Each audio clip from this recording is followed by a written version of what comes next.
വേദനിക്കുന്ന ഹൃദയത്തോടെയാണ് കഴിഞ്ഞ ദിവസം നമുക്കറിയാം നമ്മുടെ സംസ്ഥാനത്ത് വയനാട് ജില്ലയിലെ മുണ്ടക്കൈ എന്ന് പറയുന്ന ചൂരൽമല അട്ടമല എന്ന് പറയുന്ന ആ പ്രദേശത്ത് ശക്തമായ ഉരുൾപൊട്ടൽ സംഭവിച്ച് നൂറുകണക്കിന് ആയിരക്കണക്കിന് ആളുകൾ അപകടത്തിൽപ്പെട്ട് 300-ന് മീതെ ആളുകൾ മരണപ്പെട്ടു.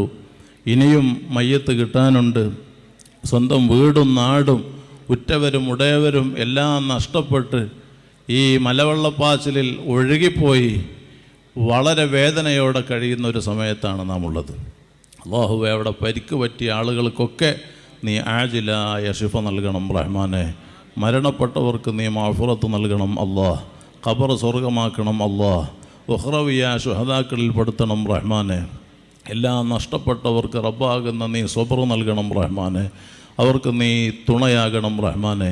അത്തരം